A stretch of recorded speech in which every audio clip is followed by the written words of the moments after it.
Hello boys and girls, we finally got to the point of Yu-Gi-Oh! 5Ds, and I'm gonna be honest, 5Ds is probably my second favorite of the series. I know it's a bit contentious since some people believe that the introduction of synchro monsters are what led the game to becoming a cluster, but in all honesty I don't fully agree with that. Yes, synchro summoning did speed up the game, but considering that the game up to that point had a lot of limitations and how slow some strategies were, I felt it was a good inclusion to add a new card type. The problem lies with how Konami really didn't think things through. But we're not here to talk about how Konami constantly abused its player base over and how some duelists that I faced in the past lack the ability to shower. We're here to talk about Yu-Gi-Oh! 5Ds and the girls within it.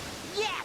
Babe City, here we come! What? As a side note, I will be expecting some level of familiarity with the series, and if you want some more context, I would suggest checking out my video on Aki Izayoi, as I give a basic summary of the world and plot. So, rev up that D wheel and let's get into it!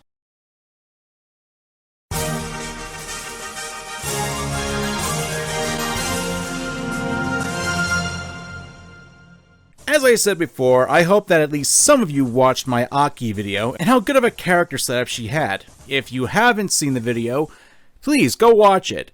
Now, pause this video and watch it. You need to understand why Aki was a good character and how the show massively messed it up. Like, it's not even a betrayal of her character or that she became a damsel in distress. It's more like she became a bench warmer. Hell, that's her title in the credits and later in the show. Not get me wrong, there are times where Aki does take the show again, like with her D-Wheel license exam. And, going on a date with Yusei? Can do anything, especially math. Sure, she gets to duel in the World Racing Grand Prix once Crow gets benched after an injury, but soon after that...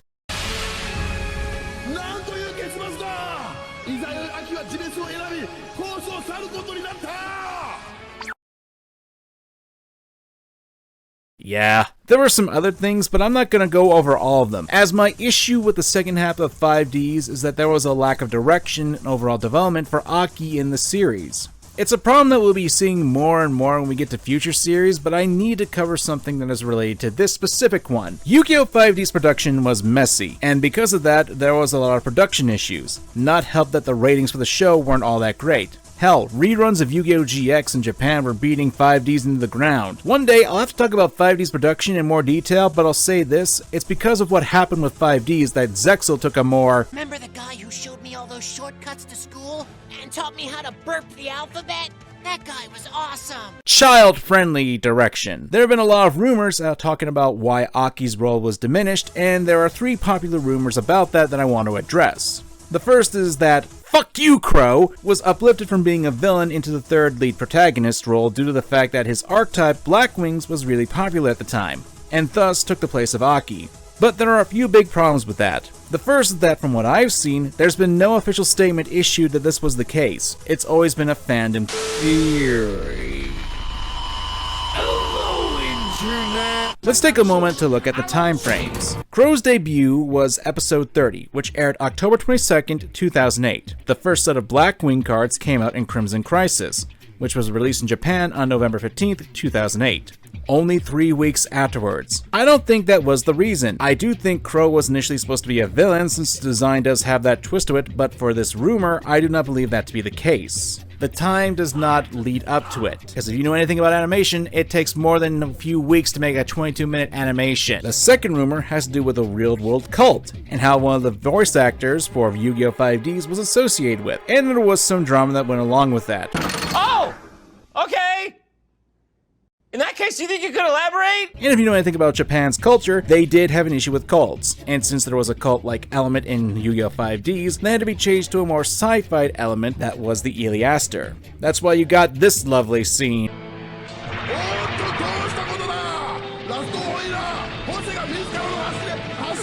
Yeah, I'm not kidding about that. But again, this is not on the side of the rumor. The cult in question was the Roma Sophie cult, with their leaders being arrested in September 2010, and the voice actress who was associated with the cult was revealed shortly after.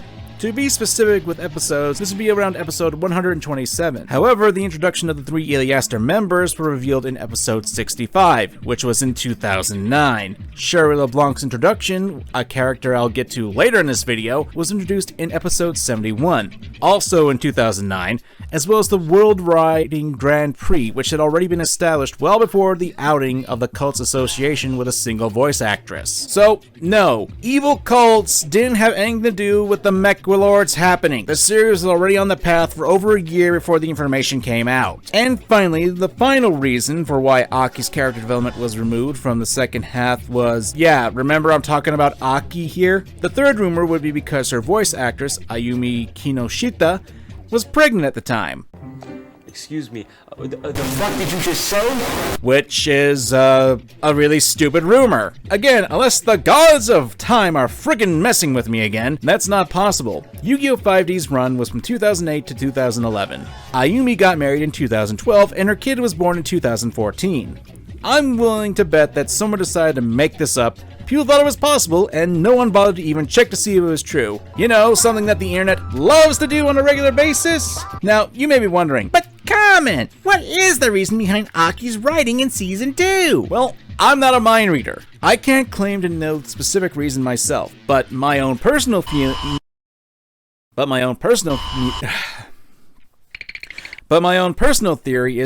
Internet, welcome to the writers simply didn't know what to do with her. This is a trend in Yu-Gi-Oh! And I suppose you can say this for a lot of writing in media, and not just exclusive to female characters either, but specifically for Yu-Gi-Oh! The writers will sideline female characters regardless of their popularity, how they're related to the plot, how their skills, and or how interesting they are. Hell, if you ask me, Aki's probably the least offender in this entire series. That belongs to someone else! Aki is never fully written out because she's a signer. She survived the entire series and still had a few duels to her name that were entertaining at the very least in the second half. The reason I believe is the structure of the second half of Yu-Gi-Oh! 5Ds, i.e. the WRGP. It's essentially a tournament arc that has a very terrible structure where it's a 3-on-3 tag team tournament. And in the tournament arc, it has a lot of restrictions on what can and can't be told, especially when you consider that these are all riding duels and no ground duels. And the 3-on-3 aspect is essentially 3 duels in the same round back to back. That's going to eat a lot of time and episodes. The second half of Yu-Gi-Oh! 5Ds is riddled with plot lines that go nowhere fast, and a lot of the plot hooks for Aki were wrapped up by the end of the Dark Signer arc. Her family issues were resolved, Aki's powers were in control, her insanity was dealt with, and Divine, the character who was essentially the manipulator of Aki, well...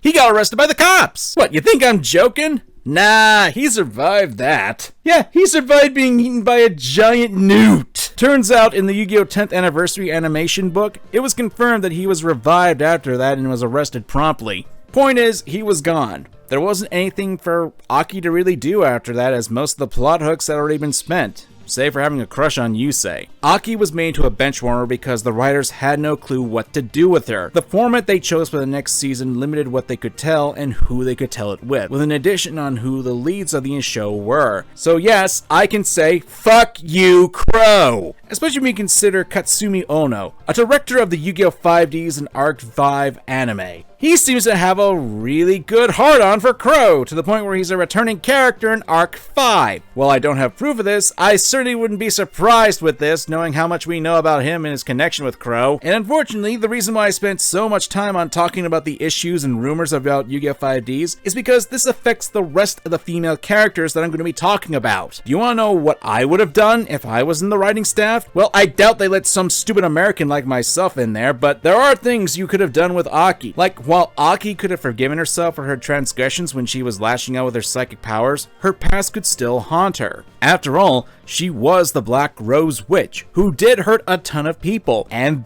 that just disappeared. Her arc in Season 2 could have been her redemption in showing that she was a different person and trying to help those that she potentially hurt. Hell, how Divine become a stalker of her? Why not? The guy did survive, and it's obvious that that level of evil wouldn't stop his evil plans from making a psychic army, and still have the inclusion of other characters to show their bonds, which was a theme in the show, would help them all get through harder times. and not just when the big bads would attack. Heck, there's a duel where Yusei faces off against a professor of Duel Academy who's barking at the kids who are attending the classes, and they're using low-level cards as to why they're failing. Have Aki duel him instead of Yusei. She's a student of the academy and could have shown that she's capable of instilling lessons into the younger generation and show a change of how she was in the first season, since back in season 1 she was a bit of a loner, save for having Divine with her. And using the kid cards like Yusei originally did in the episode to form her Synchro Dragon would have been a great way to show that she's opened up to other people. Just some ideas on how to do this to flesh out her character and what could have been done in season 2. Well, I suppose I can't complain too much. At least she had a character. Man, if you thought Aki got burned in the plot, at least she had development and character arcs. The other female signer of the group, Ruka, aka Luna, well, she's not even important enough to have a last name. Ruka is a signer, which if you didn't watch my Aki video where I talked about what signers were, consider the essentially the chosen ones who have a connection to each other, where they defend the world from a great catastrophe and they have a dragon monster that happens to be a synchro monster. Ruka is not a character! I mean, that's all I can really say about her. She's more of a side character, especially if you consider that her brother Rua, or Leo, gets more focused throughout the entire show. Ruka was a prop. None of her duels showed any development or progression of what little her character was, and her brother was the main focus of the two. Hell, the duel that she's supposed to be a part of against the Dark Signers, the evil guys in the first season, is actually being done by her brother for the most part. Meanwhile, she's in what appears to be the spirit world of Yu-Gi-Oh monsters.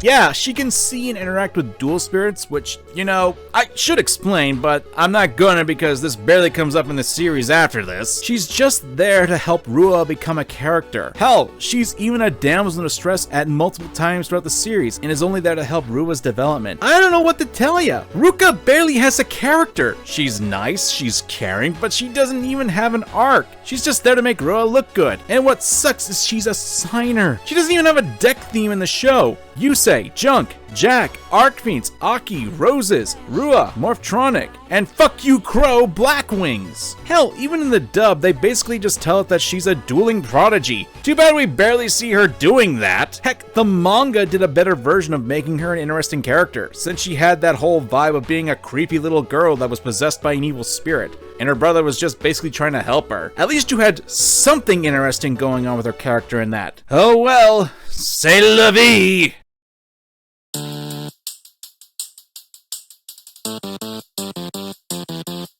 You know, Yu-Gi-Oh! 5Ds actually had quite a few mature characters thrown into the mix, and sure, we had a Shizu in the original series, but she was more fantastical than everyday. Not to mention she only showed up every once in a while. That's when we got Carly Nagisa,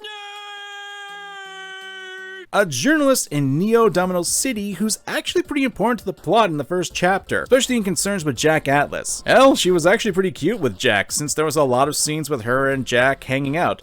Heck, the first time they meet, Carly is actually helping Jack fight against a possessed security guard. I'm getting a little ahead of myself. Carly was a journalist who was trying to get a scoop by interviewing Jack, after he lost his title of King of Duels and was essentially outed for being from Satellite. And given the fact the class system where people from Satellite are seen as scum, criminals, or serfs, it really turned Jack Atlas into a social pariah. History's greatest monster! And this is where Carly came into play. After the duel with the mind-controlled security member, Carly took Jack to her home where he could lay low, with the express purposes of wanting to write an article to save her career as a journalist.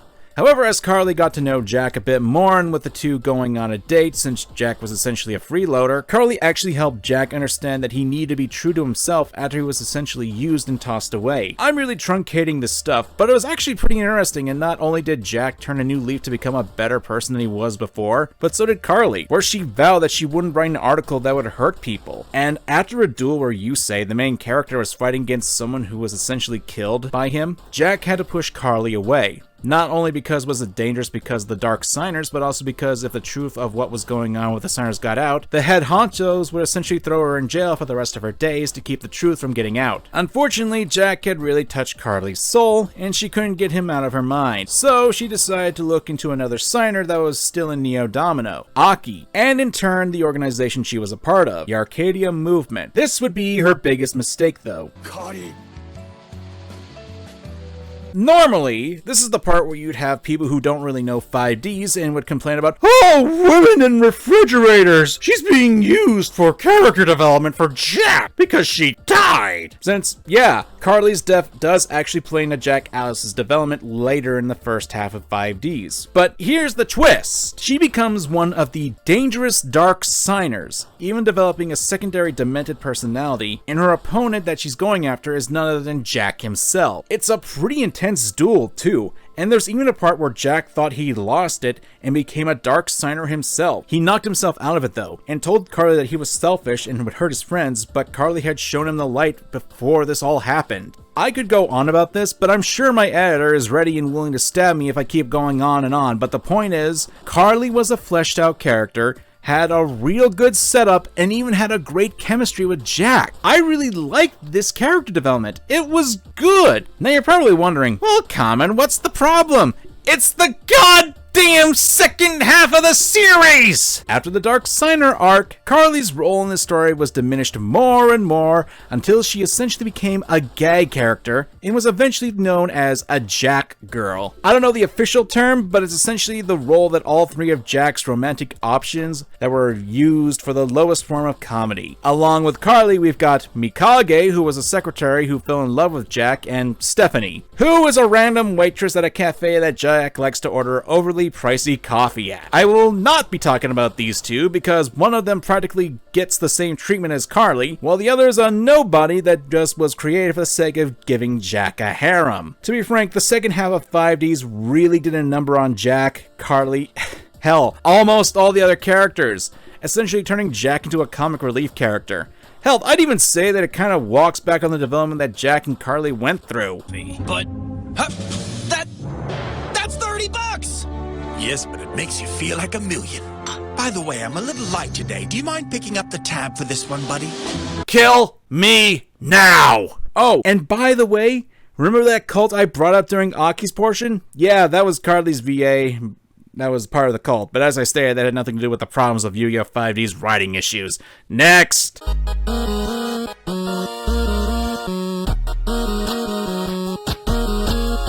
Misty Lola. She's probably gonna be the most positive I'll say about our Yu-Gi-Oh! Girl in this entire series.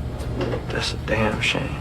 Since there aren't a lot of problems with her character. And she's not in the second half of Yu-Gi-Oh! 5D, so they can't really mess up that character. Also, it really helps they made her in a fashion model and really smoking hot, so I'm not complaining. Her story is actually really tragic, and her motivations are pretty clear-cut. She's a woman who's out for revenge against Aki because she believed Aki was the cause of her brother's death, Toby. Toby's body was found later, and the shock of losing her only living family caused Misty to crash her car, and as she was about to die, she was turned to a dark signer to live again. It's a simple motivation, but there's nothing really wrong with her as a character, and heck, when she's learned the truth of her brother's death was at the hands of Divine, not only did she take the proper revenge, she tried to surrender while she was dueling Aki. Honestly, if I had to restretch any complaint about Misty, it'd just be her design. Not that it's bad, but with her hair color and style, she really has too much of a resemblance to Carly, at least to me. But again, that's just me, and it's a complaint that I admit is really paltry. Hey, look at that! I'm not being negative in these video series. How long will that last?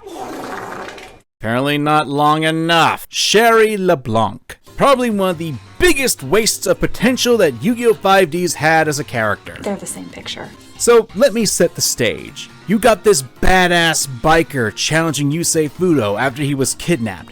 And during the duel, this biker removes their helmet, revealing that they're this beautiful blonde French woman whose bike is a motorcycle that looks like a horse and runs knights in her deck. She's got a mystery plot where she's trying to find the creeps who killed her parents over a card. She's willing to attack the big bads with her motorcycle as a weapon. And to top it off, you legit had the makings of a love triangle between her, Yusei, and Aki, with flags of, well... Gotta love the blush. But yeah, you had all of this potential, and a character who was explaining the thrills of ride duels, the main gimmick of Yu-Gi-Oh! 5Ds, showcasing the thrills of this type of dueling in an interesting visual. But yeah, you have all of this setup, all of this intrigue, and may have awakened something in the fans of the show. So, how do you F it up? well, you barely do anything with the character. And then in episode 117, you essentially cut her from the plot for about 14 episodes. Bye, have a great time. Have her join the bad guys who are trying to bring a city down on Neo Domino City to stop global destruction that occurs in the future. And she now wants to kill Yusei Fudo, the main character. What the fuck is going on? Yeah, I kinda got a lot of problems here. Again, my thought process with what happened here was with the basic setup of the plot for this season.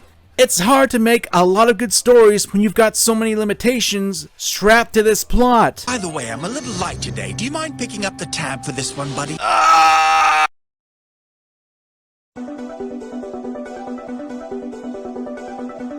So, after all this, what do I have to say about the Yu-Gi-Oh! 5D's girls? It's a lot of missed potential, a lot of screwed up ideas, and frankly, I think there's a bit too many characters. Like, it's not to the same extreme that Yu-Gi-Oh! GX had with its writing that I had problems with, but in a way it's even worse because of the inclusion of a tournament arc. So let me say this. The idea of the World Riding Grand Prix can work. A tournament consisting of teams would be great because it would give a chance to have everyone shine. But the problem was that the main character syndrome kicked in. Practically the entire tournament was a giant wank fest for Yusei Fudo since he practically won every match he was in. He was the guy who managed to save the day every time. And I get that he's the main character, but when you have a team of characters, they shouldn't be brushed off to the side. It's called Yu-Gi-Oh! 5Ds, not 1Y. God, that was a horrible pun.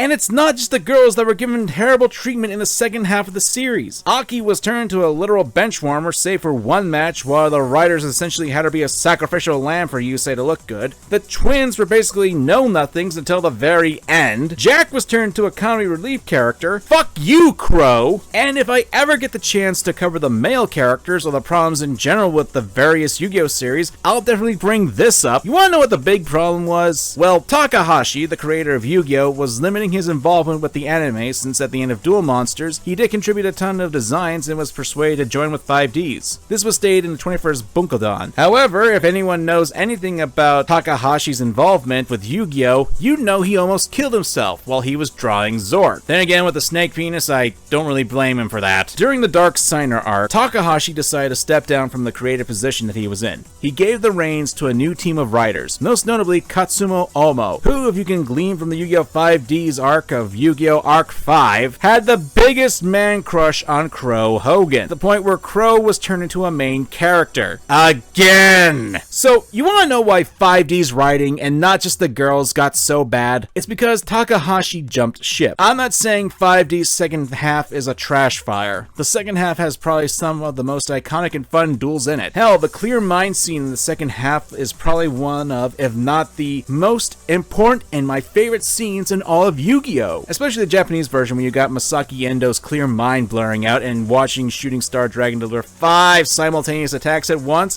That's badass! And do I need to bring up the amazing Team Taiyo? Team Taiyo! Four kids with a rusty spoon for cutting those episodes! What was I talking about? Oh, right. Yu-Gi-Oh! 5Ds has its problem, and Yu-Gi-Oh! As a whole has a terrible track record for its female characters especially. Yeah, you can say that there are a lot of problems with the male characters that the female characters do as well, but on the whole, most of the male characters get off relatively light in comparison.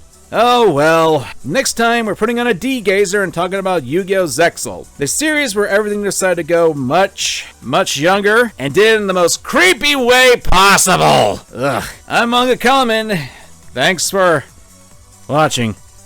God, I don't want to do Zexal.